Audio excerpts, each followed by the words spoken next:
नमस्कार दोस्तों, स्वागत है आप सभी का यूट्यूब चैनल एबी टेक में। आज है 5 जुलाई 2021 और जान लेते हैं आज की महत्वपूर्ण खबरें जो आज के प्रमुख समाचार पत्रों पर छाई हुई हैं। सबसे पहले बात कर लेते हैं 69,000 शिक्षक भर्ती थर्ड काउंसलिंग के बारे में। लिखा है मार्कशीट के साथ फंसी नियुक्ति। 69,000 शिक्षक भर्ती की तीसरी काउंसलिंग में शामिल अभ्यर्थियों के लिए मुश्किलें बढ़ी। 69,000 शिक्षक भर्ती के तहत चयनित अभ्यर्थियों के तीसरे चरण की काउंसलिंग तो पूरी हो गई, लेकिन बड़ी संख्या में अभ्यर्थियों के पास सुपर टीटी की मार्कशीट ना होने के कारण उनकी नियुक्ति जो है फंस गई है। वेबसाइट पर मार्कशीट उपलब्ध न होने के कारण अभ्यर्थी परेशान है और विभागीय स्तर पर अभ्यर्थियों को राहत देने के लिए अब तक कोई ठोस कदम उठाया नहीं गया है। जब अभ्यर्थियों ने पीएनबी कार्यालय से संपर्क किया तो वहाँ बताया गया कि डुप्लीकेट मार्कशीट इशू करने का कोई भी प्रावधान नहीं है। पिछली जो फर्स्ट और सेकंड काउंसलिंग हुई थी उस समय वेबसाइट पर सुपर टीटी की मार्कशीट डाउनलोड करने का ऑप्शन था, इस वजह से अभ्यर्थी डाउनलोड कर लिए थे। लेकिन इस बार वेबसाइट से मार्कशीट डाउनलोड करने का ऑप्शन हटा दिया गया है और ऐसे में बड़ी संख्या में अभ्यर्थी परेशान हैं। विभिन्न जिलों में जो काउंसलिंग हुई वहाँ पर दबाव बनाया जा रहा है कि फटाफट अपनी मार्कशीट लाएं, नहीं तो आपका चयन निरस्त कर दिया जाएगा। अभी तक इसका कोई भी हल नहीं हो पाया है। अब देखना ये होता है किस तरीके से आगे इनको मार्कशीट मिल पाती है। क्या इनको डुप्लीकेट ऑफिस से मार्कशीट इशू होती है या नेट पर ही डाउनलोड करने का ऑप्शन दिया जाता है। जो भी अपडेट होगी हमारे चैनल के माध्यम से आप लोगों को प्रोवाइड की जाएगी। इसी के साथ अगली अपडेट है 69,000 शिक्षक भर्ती थर्ड काउंसलिंग में नियुक्ति पत्र वितरण को लेकर के दिया गया है कि जो भी चयनित अभ्यर्थी हैं उनकी नियुक्ति पत्र का वितरण जल्द किया जाएगा। बेसिक शिक्षा परिषद के प्राथमिक स्कूलों में सहायक अध्यापक पद पर चयनितों को नियुक्ति पत्र जल्द मिलेगा। 69,000 शिक्षक भर्ती के तहत तीसरे चरण की काउंसलिंग पूरी हो चुकी है। नियुक्ति पत्र 30 जून को वितरित किया जाना था, लेकिन जिला पंचायत चुनाव और राष्ट्रपति के दौरे की वजह से उसे स्थगित कर दिया गया। अब इसी सप्ताह मुख्यमंत्री से नियुक्ति पत्र वितरित करने की तैयारी है। उसी दिन जिलों में जनप्रतिनिधि भी वितरण करेंगे। परिषदीय प्राथमिक स्कूल में 69 शिक्षक भर्ती के तहत 2 चरणों की काउंसलिंग करवा करके 63,000 से अधिक पदों को भरा जा चुका है। परिषद सचिव प्रताप सिंह बघेल ने बताया कि जिलों से काउंसलिंग का ब्यौरा लिया गया है। 24 जिलों ने सूचना भेज दी है। बेसिक शिक्षा विभाग मुख्यमंत्री का कार्यक्रम मिलने का प्रयास कर रहा है ताकि तारीख जल्द तय होने की उम्मीद है। असिस्टेंट प्रोफेसर भर्ती 2021 को लेकर के अपडेट है। लिखा है कि परीक्षा के 20 दिन के अंदर ही परिणाम जारी कर दिया जाएगा। आप लोग जानते हैं असिस्टेंट प्रोफेसर भर्ती 2021 के तहत 2002 पदों पर भर्तियां आई हुई हैं और इसके लिए परीक्षा का कार्यक्रम भी जारी कर दिया है। अक्टूबर से परीक्षाएं होने, दिसंबर तक आपकी परीक्षाएं चलेंगी और जो भी चरण की परीक्षा होगी उसके 20 दिन बाद आपका रिजल्ट जारी कर दिया जाएगा। देखिए यहाँ पर डिटेल से लिखी सारी चीज़ें देख लेते हैं। उत्तर प्रदेश उच्चतर शिक्षा सेवा आयोग असिस्टेंट प्रोफेसर पद की भर्ती जल्द पूरी कराएगा। इसके लिए लिखित परीक्षा का परिणाम जारी करने व साक्षात्कार लेने की प्रक्रिया एक साथ नहीं होगी। आयोग लिखित परीक्षा 5 चरण में करवाएगा। परीक्षा का परिणाम भी चरणबद्ध जारी किया जाएगा। मतलब रिजल्ट चरणबद्ध जारी किया, जैसे फर्स्ट आपका चरण हो गया तो उसके 20 दिन बाद आपका उसका रिजल्ट आ जाएगा। सेकंड चरण हुआ, सेकंड चरण का रिजल्ट फिर उसके बाद आ जाएगा। इस तरीके से चरणबद्ध रिजल्ट भी जारी किया जाएगा ताकि जो समय है उसका यूज किया जा सके। दिसंबर में आपका 5वां चरण और दिसंबर में ही आपका रिजल्ट जारी करके जो इंटरव्यू है वो शुरू कर दिया जाएगा। ठीक है, तो इस तरीके से यूपीएससी प्रयास कर रहा है ताकि जल्द से जल्द इस भर्ती को निपटाया जा सके। और ख़ास बात देखिए नीचे ये लिखा है कि आयोग ने दिसंबर 2021 में साक्षात्कार शुरू करने का भी निर्णय लिया हुआ है। इसे देखते हुए लिखित परीक्षा का परिणाम चरणबद्ध व जल्द जारी किया जाएगा। जिस विषय की परीक्षा पहले खत्म होगी उसका परिणाम जल्द जारी करके सफल अभ्यर्थियों का साक्षात्कार कराने की तैयारी की जाएगी। सारी प्रक्रिया पूरी करके फरवरी 2022 तक अंतिम परिणाम जारी करने की तैयारी है। आयोग सचिव वंदना त्रिपाठी का कहना है कि विज्ञापन संख्या 50 के तहत निकाली गई भर्ती जल्द पूरी करने के लिए लिखित परीक्षा का परिणाम चरणबद्ध रूप में जारी किया जाएगा। तो ये आपकी अपडेट हो गई असिस्टेंट प्रोफेसर को लेकर के। फरवरी 2022 तक आप लोगों का अंतिम प्रोग्राम जारी हो जाएगा और मार्च में आप लोगों की ज्वाइनिंग हो जाएगी। बढ़ते हैं अगली अपडेट की तरफ। यहाँ पर अपडेट है तदर्थ शिक्षकों को लेकर के। आप लोग जानते हैं तदर्थ शिक्षकों को टीजीटी पीजीटी 2021 के अंतर्गत भरा जा रहा है ना। सभी तदर्थ शिक्षकों को एक नॉर्मल जो कंपटीशन होता है उसके जरिए इनकी मतलब नियुक्ति की जाएगी।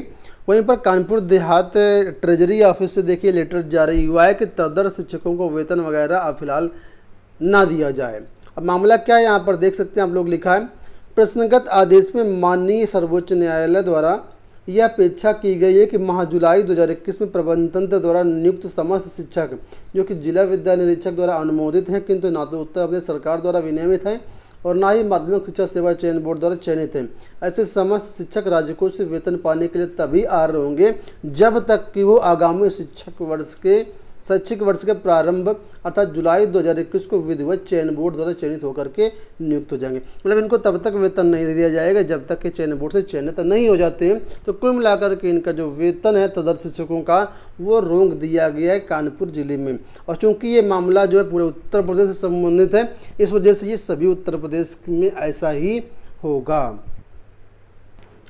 उत्तर प्रदेश के मुख्यमंत्री योगी जी ने कहा है कि तेज करें भर्ती, दूर ना हो परीक्षा केंद्र। लेकिन टीम 9 की बैठक में सीएम का निर्देश। सीएम योगी ने सभी विभागों में रिक्त पदों पर नियुक्ति की प्रक्रिया तेज करने को कहा है। उन्होंने कहा कि साफ सुथरे रिकॉर्ड वाले स्कूलों को ही परीक्षा केंद्र बनाया जाए। परीक्षा केंद्र अभ्यर्थियों के जिले में ही हों, जिससे उन्हें बहुत दूर परीक्षा देने न जाना पड़े। सीएम योगी ने रविवार को टीम 9 की बैठक में दिशा निर्देश दिए। उन्होंने कहा कि युवाओं के हित को ध्यान में रखते हुए यूपी की जो 20 अगस्त को पीटी व नवीन पैटर्न पर आयोजित की जाएगी। एकीकृत चयन की ये व्यवस्था युवाओं को न केवल बार बार आवेदन पत्र भरने के खर्चों से बचाएगी, बल्कि परीक्षा के माध्यम से सेवायोजन के अनेक अवसर भी मिल पाएंगे। तो यूपी पीटी की परीक्षा आपकी हर जिले में होगी। इसी तरीके सुनने में आ रहा है कि टीजीटी पीजीटी की परीक्षा भी हर जिले में होगी। योगी सरकार ने ऐसा कहा है कि अभ्यर्थियों के जो परीक्षा केंद्र उनके जिले में ही बनाया जाए। ऐसे में दोस्तों देखा जाए तो परीक्षा में धांधली की संभावना बढ़ जाती है, क्योंकि जब परीक्षा आपके जिले में ही होती है तो बहुत से ऐसे शिक्षा माफिया जो सक्रिय हो जाते हैं, परीक्षा केंद्र में धांधली करवाने के लिए प्रयासरत रहते हैं। अगर सब कुछ ठीक ठाक रहता है तो ठीक है, अगर धांधली हुई तो तब तो अभ्यर्थियों के भविष्य के साथ बहुत बड़ा खिलवाड़ हो सकता है। प्रधानाचार्य भर्ती को लेकर के अपडेट चयन बोर्ड से, लेकिन अभ्यर्थियों को और करना होगा इंतजार। यहाँ पर बात हो रही है 2013 के अभ्यर्थियों की भर्ती के बारे में, चयन बोर्ड से 2013 प्रधानाचार्य भर्ती के बारे में लिखा है। अगर चयन बोर्ड बहुत जल्दी करता है तब भी इस साल अंतिम परिणाम घोषित करना मुमकिन नहीं दिख रहा है। पुरानी एजेंसी का रिकॉर्ड लेकर के भाग जाने के बाद सदस्य ओपी राय को तकरीबन 25,000 आवेदन पत्रों की स्क्रूटनी की जिम्मेदारी दी गई है। सूत्रों के अनुसार 18 में से अभी 7 मंडलों की स्क्रूटनी पूरी हो पाई है। अगले महीने 7 व 8 अगस्त को टीजीटी की परीक्षा है और 17-18 अगस्त को पीजीटी की परीक्षा होनी है। साक्षात्कार से 21 दिन पहले अभ्यर्थियों को नियुक्ति पत्र आपका साक्षात्कार पत्र भेजना होगा। बहुत जल्दी करने पर भी सितंबर के प्रथम सप्ताह से पहले साक्षात्कार शुरू नहीं हो पाएंगे। एक पद पर 7 अभ्यर्थियों का साक्षात्कार होना है, इसलिए 599 पदों पर भर्ती है। तो उस हिसाब से देखा जाए तो 4,193 पदों का इंटरव्यू यहाँ पर होगा। और चयन बोर्ड ने एक हलफनामा दाखिल किया था हाईकोर्ट में। उस हलफनामे में बताया था कि चयन बोर्ड को इंटरव्यू कराने में 120 दिन का समय लगेगा। चयन बोर्ड में सप्ताह में 5 दिन ही कार्य होता है और इस तरीके से देखा जाए तो जो आपका इंटरव्यू है 120 दिन का, ये करीब 5 महीने में पूरा हो जाए, क्योंकि हफ्ते में सिर्फ 5 दिन ही इंटरव्यू होना है।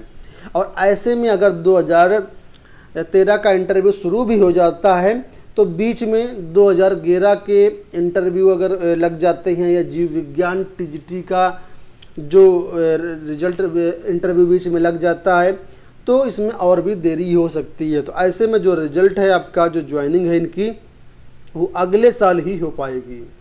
देखिए यहाँ पर दिया भी गया है कि अगले साल ही पूरी हो सकेगी प्रधानाचार्य भर्ती।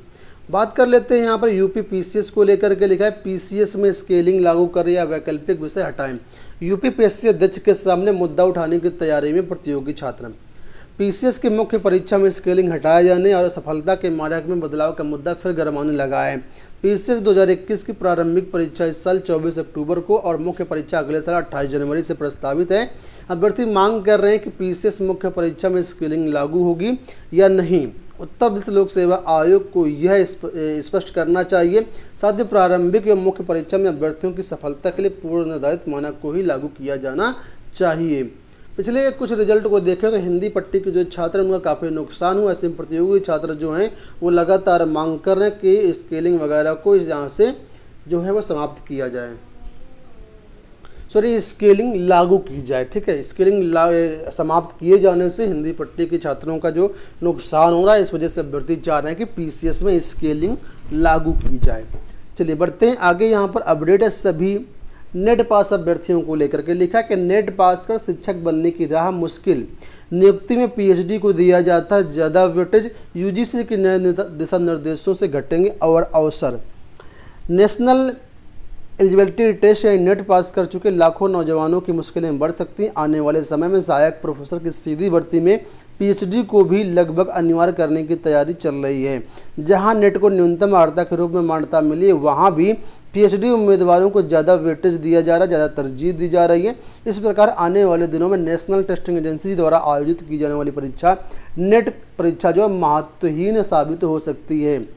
आगे लिखा है नेट या पीएचडी में से न्यूनतम एक योग्यता होना जरूरी। विश्वविद्यालयों में सहायक प्रोफेसर की नियुक्ति के लिए अभी नेट या पीएचडी में एक न्यूनतम योग्यता होना जरूरी है। जो उम्मीदवार पीएचडी है उसे नेट करने की ज़रूरत नहीं है। जो नेट किया हुआ है वो बिना पीएचडी के सहायक प्रोफेसर पर नियुक्त हो सकता है, लेकिन पिछले कुछ समय से इस प्रकार के नियम बन रहे हैं जिससे नेट वाले उम्मीदवारों के चयन के अवसर बहुत कम हो गए हैं। कारण ये है कि नेट वाले अभ्यर्थियों को 5 से 10 नंबर का ही वेटेज दिया जाता है, जबकि पीएचडी वाले नंबर अभ्यर्थियों को 30 नंबर का वेटेज दिया जा रहा है। और ये गैप इतना हो जाता है कि चयन में जो नेट वाले अभ्यर्थी होते हैं काफ़ी पिछड़ जाते हैं। तो ऐसे में यहाँ पर लिखा है कि आने वाले टाइम पर नेट अभ्यर्थियों के लिए मुश्किलें साबित हो सकती हैं। अगली अपडेट है यूपी बोर्ड रिजल्ट को लेकर के लिखा है यूपी बोर्ड का परिणाम 15 जुलाई तक। यूपी बोर्ड की हाई स्कूल व इंटरमीडिएट के विद्यार्थियों के लिए अच्छी खबर है कि माध्यमिक शिक्षा परिषद की ओर से दोनों कक्षाओं के अंक पत्रों का जो डेटा है लगभग तैयार कर लिया गया है और परिषद के अधिकारियों के अनुसार 15 जुलाई तक अंक पत्र जारी कर दिए जाएंगे और स्कूलों में ये आपके जो रिजल्ट है जुलाई के अंत तक भेज दिए जाएंगे।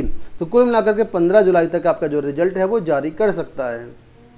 उत्तर प्रदेश में कोरोना की नई गाइडलाइंस जारी कर दी गई और आज से ये प्रभावी भी हो गई। लिखा है आज से खुल जाएंगे सिनेमाघर, मल्टीप्लेक्स, स्टेडियम व जिम। स्कूल कॉलेज पहले की तरह बंद रहेंगे। स्विमिंग पूल पर भी रोक बरकरार रहेगी। स्कूल कॉलेजों में सिर्फ ऑनलाइन व्यवस्था ही है, ऑनलाइन पढ़ाई होगी। इसी तरीके से स्विमिंग पूल भी बंद रहेंगे और बाकी चीज़ें यहाँ पर जो हैं वो खोल दी गई हैं। यूपीपीएससी को लेकर के एक अपडेट और है। लिखा है यूपीपीएससी अध्यक्ष से मिलकर उत्तर कुंजी की मांग करेंगे प्रतियोगी।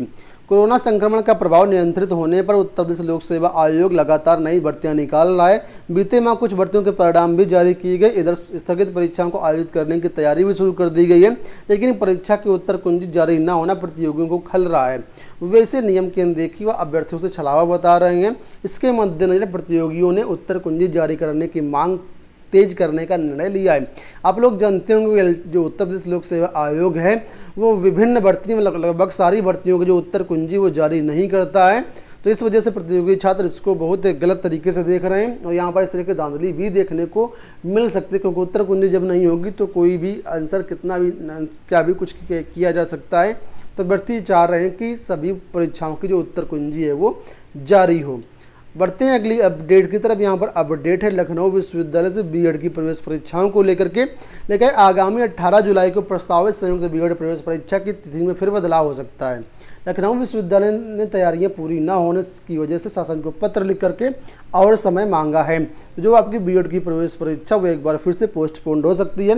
लखनऊ विश्वविद्यालय ने शासन को पत्र लिखा है और उसका कहना है कि कोरोना की वजह से तैयारियां पूरी नहीं हो पाई हैं। ऐसे में जो परीक्षा की तिथि है वो बढ़ाई जाए। तो दोस्तों ये हो गई आज की सारी अपडेट। आशा करते वीडियो पसंद आया होगा। फिलहाल इस वीडियो में इतना ही। धन्यवाद।